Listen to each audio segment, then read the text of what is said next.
Good evening, everyone. Today we are going to talk about language as a system focusing on semiotics and multimodality.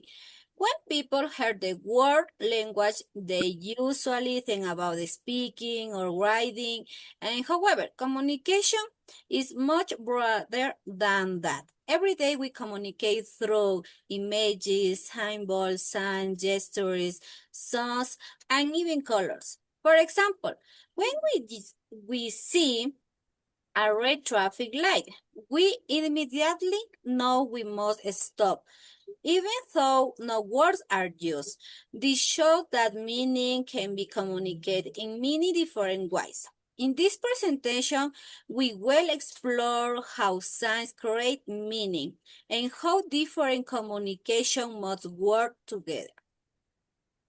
Okay, for a start, what is language as a system? Language is considered a system because all of its elements work together to communicate meaning. It is not simply a collection of random words. Instead, language is organized and follows partners that help understand people each other. These systems include words, symbols, scenes, songs, and gestures. For example, imagine that someone sends you a thumb up emoji. Without reading any text, you probably understand that the person agrees with your or approves something. In the same way, a warning sign can communicate danger without using a sentence. These examples shows that communication it is no limit to words. Meaning can be transmitted through different elements that form part of the language system. Now, semiotics. To better understand how meaning is created, we need to talk about semiotics. Semiotics is the study of signs on how people interpret them. A sign is anything that communicates an idea, feeling, or message.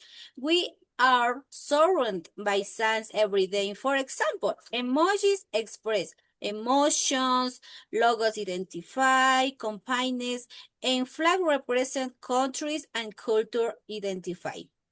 What makes semiotics interesting is that it helps you understand why people recognize the same meanings when they see certain symbols or images. In other words, semiotics studies the relationships between signs and meaning. Okay, let's look at some common examples. First, emojis. When we see a similar face emojis, most people immediately associate it with happiness or friendliness. A single image can communicate an emotion without any words. Another example is traffic signs. Drivers understand these signs because they have learned their meanings. A stop sign communicates an instruction instantly and helps maintain safety on the route. National flags are also signs. They represent a country, its culture, and its identity. Finally, logos help people recognize brands. For example, many people can identify a company simply by seeing its logo, even if the company name is not written. This example shows how things make communication faster and more effective.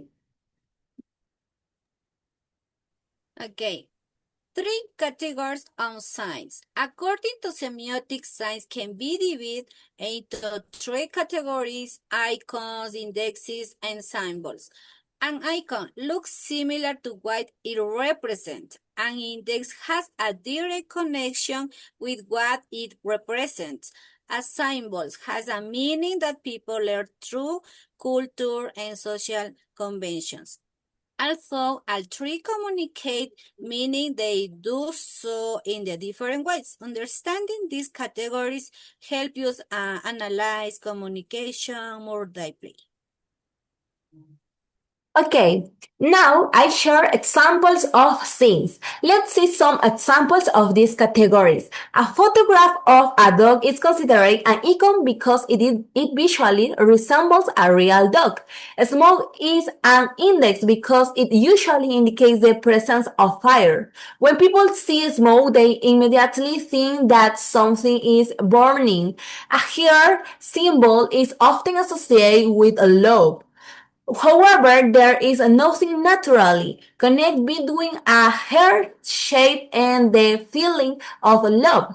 People learn this meaning through culture, which is why it is considered a symbol. That same happens with traffic lights. A red light means stop because society has agreed on that meaning. These examples help us understand how things communicated information in different ways.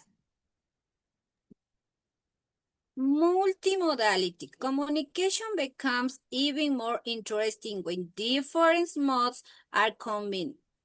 This concept is called multimodality. Multimodality refers to the use of multiple forms of communication and design, such as the text, images, audio, videos, and gestures. Today, multimodality is everywhere, especially in digital communication.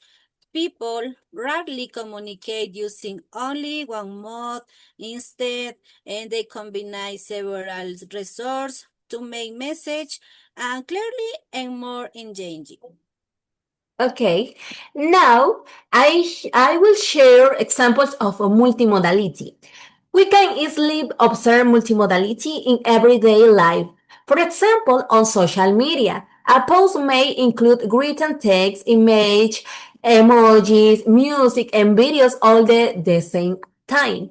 Each element contributes to the overall meaning. Another example is a classroom presentation, like the one we are giving today. We are using spoken language, we're also showing slides, image, and keywords to support our explanation. Websites are also multimodal because they combine text, graphics, videos, colors, and interactive elements. By combining different modes, communication becomes more dynamic, attractive, and easier to understand. Now, why is it important?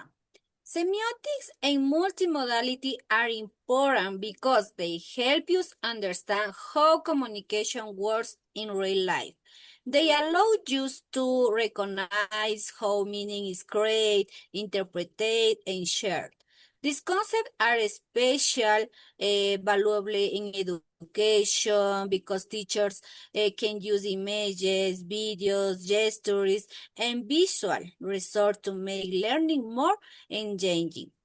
They also helps students understand information more effectively and participate more actively in the learning process. Okay. Now, in conclusion, language is much more than spoken or writing words. Semiotic explains how things create meaning, while multimodality shows how different communication modes can work together. By understanding this concept, we become more aware of the many ways people communicate in everyday life. Thank you for Thank your you for your attention. attention.